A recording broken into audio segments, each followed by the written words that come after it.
American Christian fellowship ഇന്നലെ യേശുവിൽ അധ്യക്ഷനായിരിക്കുന്ന പ്രിയ ബഹുമാനട്ട് Augustine ബാരയ്ക്ക് വിളിച്ച് അഭിനയ കോറെപ്പിസ്കോപ്പ തെരപ്പിളിച്ച് ഏറ്റവും പ്രിയബഹുമാനൻ്റെ വൈദികരെയും പ്രിയമുള്ള സഹോദരി സഹോദരങ്ങളെയും വത്സരമുള്ള കുഞ്ഞുമക്കളെയും ഏവർക്കും 2016 ക്രിസ്മസിൻ്റെ എല്ലാവിധ മംഗളങ്ങളും പ്രാർത്ഥനാപൂർവ്വം ആശംസിക്കട്ടെ.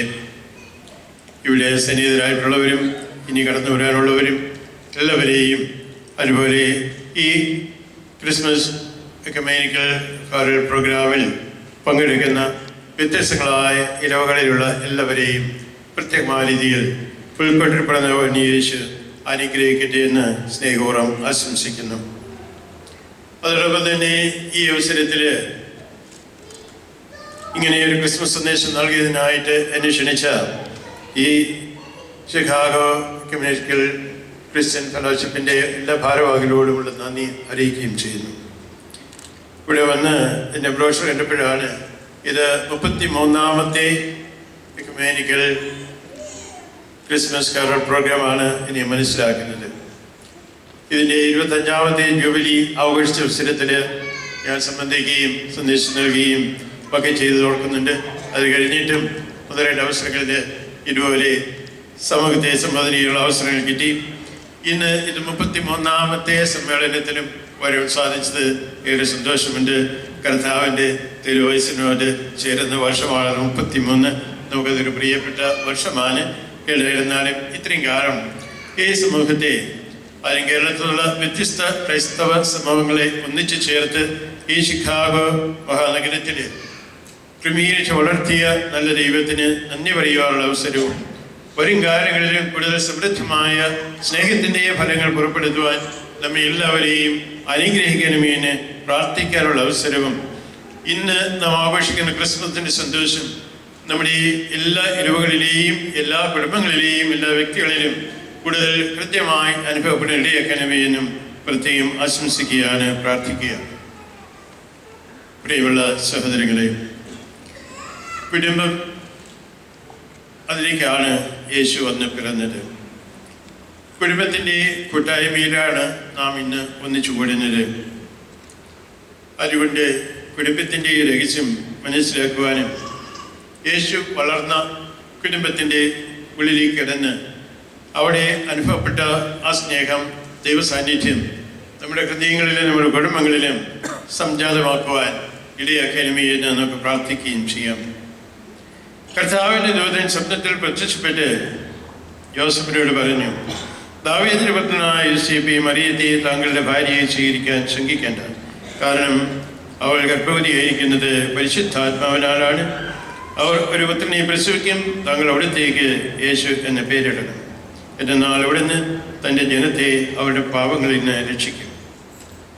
ജോസഫിന് ലഭിക്കുന്ന തിരുക്കുടുംബത്തിന് യോസഫിന് ലഭിക്കുന്ന ആദ്യ സന്ദേശം. കിഴക്ക് നിർത്തിയ ജ്യോതിഷ് നക്ഷത്രം കണ്ടപ്പോൾ അവർ അത്യധികം ആഹ്ലാദിച്ചു. വീട്ടിൽ പ്രവേശിച്ച് പൈതലിനെ അമ്മയാ മറിയത്തോടുകൂടി കണ്ട് അവർ സാഷ്ടാംഗം പ്രണമിച്ചു. അനന്തരം അവർ നിശ്ചയപാത്രങ്ങൾ തുറന്ന് കുഞ്ഞും കുത്തിരിക്കും മീരയും കാഴ്ചയർപ്പിച്ചു. കുടുംബത്തിൽ, ഭവനത്തിൽ, വീട്ടിൽ പ്രവേശിച്ച് അമ്മയെയും കുഞ്ഞിനെയും കണ്ട് ആരാധിക്കുന്ന ജ്യോതിശാസ്ത്രികളുടെ സന്ദേശമാണ്. വീണ്ടും ഈജിപ്തിലേക്ക് പോകുവാനും മടങ്ങി വരുവാൻ, ഇസ്രായേലിലേക്ക് മടങ്ങി വരുവാനുള്ള സന്ദേശം. യോസേപ്പ് പിളർന്ന് കുഞ്ഞിനെയും അമ്മയെയും കൊണ്ട് രാത്രിയിൽ തന്നെ ഈജിപ്തിലേക്ക് പോയി. അദ്ദേഹം എഴുന്നേറ്റ് കുട്ടിയെയും അമ്മയെയും കൂട്ടിക്കൊണ്ട് ഇസ്രായേൽ ദേശത്തേക്ക് മടക്കി യാത്രയായി. ഇത് കുടുംബത്തിൻ്റെ ഒരുമയെ, കൂട്ടായ്മയെ സൂചിപ്പിക്കുന്നു.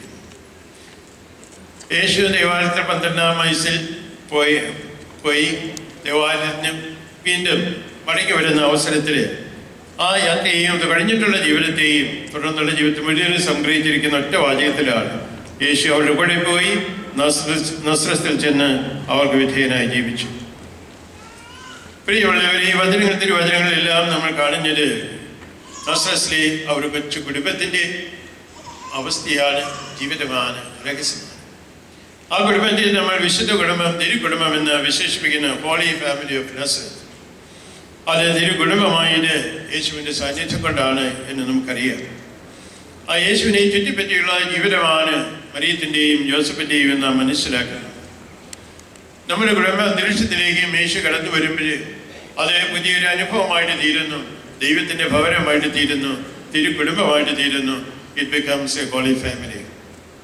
ആ കുടുംബത്തിൻ്റെ നാഥന്മാരും നായികമാരും ആകുവാനും ആ കുടുംബത്തിൽ യേശുവിൻ്റെ സ്ഥാനത്ത് മക്കളായിട്ട് വർദ്ധിക്കുവാനുമാണ് നമ്മളെല്ലാവരും വിളിക്കപ്പെട്ടിട്ടുള്ളത്.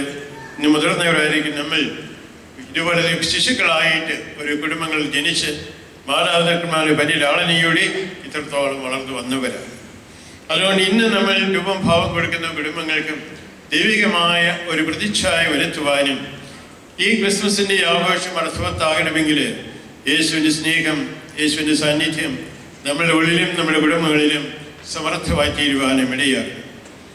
അഗസ്തീനോസ് സൂചിപ്പിച്ചതുപോലെ കുടുംബത്തിൻ്റെ വാതിൽ, ഹൃദയത്തിൻ്റെ വാതിൽ യേശുവിനായിട്ട് തുറക്കുവാനും അവിടെ കിടന്ന് യേശുവിനെ സ്വീകരിച്ചുകൊണ്ട് അവിടുത്തോടൊപ്പം ആയിരിക്കുവാനും അവിടുത്തെ ഹിതം അന്വേഷിക്കുവാനും നമുക്ക് സാധിക്കണം.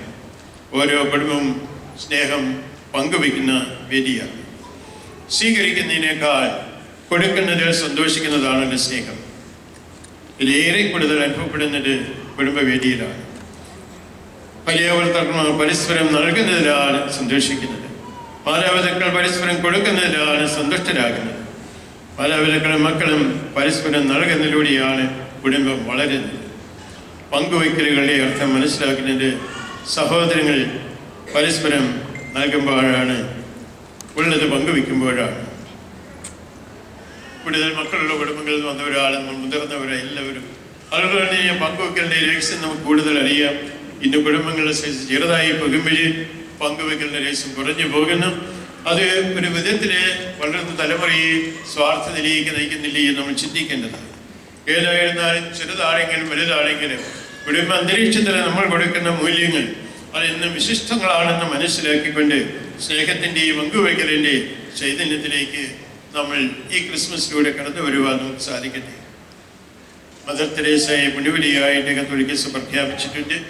പക്ഷേ അവരൊക്കെ ആ സഭയുടെ മാത്രം പുണ്യവതിയല്ല, ലോകമെമ്പാടുകളിൽ എല്ലാവരുടെയും, പ്രത്യേകിച്ച് ദരിദ്രരായവരുടെ അമ്മയാണ്, ഇന്ത്യയിലെ പാവപ്പെട്ടവരുടെ അമ്മയാണ് എന്ന് ഇന്ത്യ ഗവൺമെൻറ് വിശേഷിപ്പിച്ചിട്ടുണ്ട്. ലോകത്തിലെ എല്ലാ രാജ്യങ്ങളും അവളെ വിശേഷിപ്പിച്ചിട്ടുണ്ട്. അവൾ എല്ലാവരുടെയും അമ്മയായിത്തീരുന്നത് തന്നെ പൂർണ്ണമായി യേശുവിൻ്റെ നാമത്തിൽ നൽകിയതുകൊണ്ടാണ്. ഈ മദർ തെരേസയുടെ ജീവിതത്തിൽ ഒരു കൊച്ചു സംഭവം പ്രത്യേകമായി നമ്മൾ എൻ്റെ ഓർമ്മയിൽ വരുന്നു.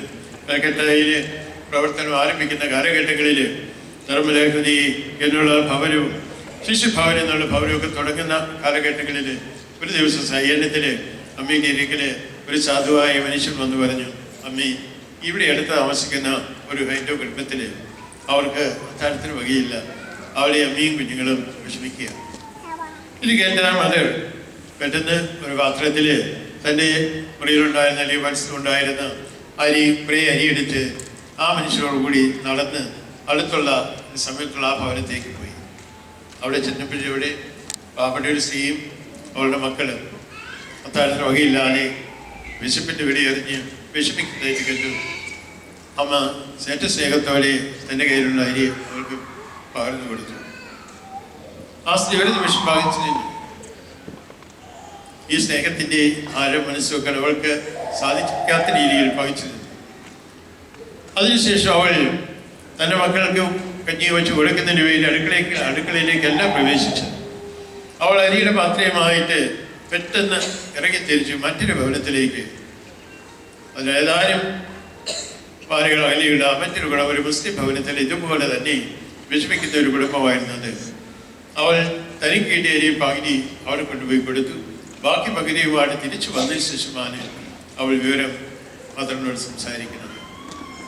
തനിക്ക് കിട്ടിയ ആ അരിയിൽ ഒരു വീതം താൻ ഏറ്റവും കൂടുതൽ വിഷമിച്ചും മക്കളെ വിഷമിച്ചിരിക്കുന്ന സാഹചര്യത്തിൽ പോലും അയാൾ കുടുംബവുമായിട്ട് പങ്കുവയ്ക്കാൻ പറ്റുന്ന രീതിയിൽ ഉള്ള സ്നേഹത്തിൻ്റെ ആഴം ആ കുടുംബത്തിലെ പാവപ്പെട്ട ആ വനിതയ്ക്ക്, സ്ത്രീക്ക്, ആ അമ്മയ്ക്ക് ഉണ്ടായി. മദർ തെരേസ നമ്മെ ഓർമ്മിപ്പിക്കുന്നതും അത് തന്നെയാണ്. നമ്മൾ വേദനിച്ചുകൊണ്ട് സ്നേഹിക്കുകയും കൊടുക്കുകയും ചെയ്യുമ്പോഴാണ് സ്നേഹം പൂർണ്ണമാകുന്നത്. ഒരു കുടുംബത്തിൻ്റെ സ്നേഹം എന്ന് പറയുന്നത് ഇങ്ങനെ ത്യാഗത്തിലൂടെ മറ്റുള്ളവരിലേക്ക് കടന്നു ചെല്ലുന്ന, മറ്റുള്ളവർക്ക് കൊടുക്കുന്ന സ്നേഹമാണ്. അതാണല്ലോ മാതാപിതാക്കന്മാരുടെ സ്നേഹം എന്നുള്ളത് നാം മനസ്സിലാക്കുന്നത്. മാതാപിതാക്കന്മാരൊന്നും പ്രതീക്ഷിച്ചുകൊണ്ടല്ല, മക്കൾക്ക് വേണ്ടി കഷ്ടപ്പെട്ടുകൊണ്ട് വേദന സഹിച്ചുകൊണ്ട് അവർക്ക് കൊടുക്കുമ്പോൾ അത് മക്കൾക്ക് അനുഗ്രഹമായി തീരുന്നു, സന്തോഷമായി തീരുന്നു. പിതാവായി ദൈവം നമ്മെ സ്നേഹിച്ചതുകൊണ്ട് എൻ്റെ ഏകത നമുക്ക് നൽകി തൻ്റെ സ്നേഹം നമ്മോട് വെളിപ്പെടുത്തുകയാണ്. അതുപോലെ യേശു നമ്മെ പഠിപ്പിച്ചു, കൊടുക്കുവിൻ നിങ്ങൾക്കും കിട്ടും. അമർത്തി താഴ്ത്തി കുലുക്കി കൊള്ളിച്ച് നിറഞ്ഞു കവിയുന്ന നല്ല അളവിൽ നിങ്ങളുടെ മടിയിലേക്ക് അവർ ചൊരിയും എന്നതാണ്. നിങ്ങൾ അളക്കുന്ന അളവ് കൊണ്ട് തന്നെ നിങ്ങൾക്കും അളന്നു കിട്ടും. കുടുംബത്തിലെ സ്നേഹം അത് എപ്രകാരമുള്ളതായിരിക്കണമെന്ന് വിശുദ്ധ പൗലോസ്ലീഹ ചുരുങ്ങിയ വാക്കുകളിൽ നമ്മെ അനുസ്മരിപ്പിക്കുന്നു. കൊരിന്ത്യർക്കുള്ള ഒന്നാം ലേഖനം 11-ാം അധ്യായത്തിൽ 4 മുതൽ 8 വരെയുള്ള തിരുവചനങ്ങൾ. സ്നേഹം ക്ഷമയുള്ളതും ദയുള്ളതുമാണ്. സ്നേഹം അസൂയപ്പെടുന്നില്ല, സ്നേഹം സ്വയം പ്രശംസിക്കുന്നില്ല, അഹങ്കരിക്കുന്നില്ല, സ്നേഹം പരുഷമല്ല, അത് സ്വാർത്ഥം തീരുന്നില്ല, കോപിക്കുന്നില്ല, തിന്മ വിചാരിക്കുന്നില്ല, അത് അധർമ്മത്തിൽ സന്തോഷിക്കുന്നില്ല, സത്യത്തിൽ ആനന്ദം കൊള്ളുന്നു. സ്നേഹം എല്ലാം സഹിക്കുന്നു, എല്ലാം വിശ്വസിക്കുന്നു, എല്ലാം പ്രതീക്ഷിക്കുന്നു, എല്ലാം ക്ഷമിക്കുന്നു. സ്നേഹം ഒരിക്കലും അവസാനിക്കുന്നില്ല. പ്രിയപ്പെട്ടവരെ, പിതാവായ ദൈവം ലോകത്തെ സ്നേഹിച്ചു, തൻ്റെ ഏകജാതനെ നൽകിക്കൊണ്ട്. പുത്രനായ യേശു നമ്മെ ഓരോരുത്തരെയും സ്നേഹിച്ചു, തൻ്റെ ജീവനെ തന്നെ നമുക്കായി നൽകിക്കൊണ്ട്. പരിശുദ്ധാത്മാവായ ദൈവം നമ്മെ സ്നേഹിക്കുന്നു, തിരുസഭയിൽ വസിച്ചുകൊണ്ട്. നമ്മുടെ ഓരോരുത്തരുടെയും ഹൃദയങ്ങളിൽ ദൈവാത്മാവിൻ്റെ സാന്നിധ്യമുണ്ട് എന്ന് നാം മനസ്സിലാക്കുന്നു. അങ്ങനെ നമ്മൾ വസിക്കുന്ന ദൈവാത്മാവിൻ്റെ സാന്നിധ്യം, നമ്മുടെ സഹോദരൻ വസിക്കുന്ന ദൈവാത്മാവിൻ്റെ സാന്നിധ്യം പരസ്പരം മനസ്സിലാക്കി സ്നേഹിക്കുവാനും കൊടുക്കുവാനും അങ്ങനെ മറ്റുള്ളവരിലൂടെ ജീവിക്കുവാനും ക്രിസ്തു ഇന്ന് നമ്മൾ ക്ഷണിക്കുകയാണ്. ക്രിസ്തുവിൻ്റെ ഈ പ്രവൃത്തി നാൾ ആഘോഷിക്കുന്ന അവസരത്തിൽ a group of second grade children were asked to draw pictures of Jesus and me. Some of these children drew themselves playing baseball or football. One boy was jumping on a trampoline with Jesus, while a girl was enjoying an ice cream with Jesus. But the special aspect of the pictures was this: all these children were talking to the Lord Jesus. The relationship between Jesus and the children. One child stands by the ocean in his picture with Jesus, and he says, "Look, oh Jesus, here comes a big wave." Another child says, "Jesus, thank you for making me." How easily these children incorporate Jesus into their lives. How easily they talk to Jesus. Dear friends, we are called to talk to Jesus every day. That is our prayer life. We are called to play with Jesus. That is called our family life. And we are living with the Lord. The Lord is with us. That is Emmanuel, God with us. And in the book of Revelation we read, "Behold, I stand at the door and knock. If anyone hears my voice and opens the door, then I will enter his house and eat with him, and he with me." I take this occasion to wish you all Merry Christmas and a happy and prosperous and beautiful grace-filled New Year 2017. Thank you. God bless you.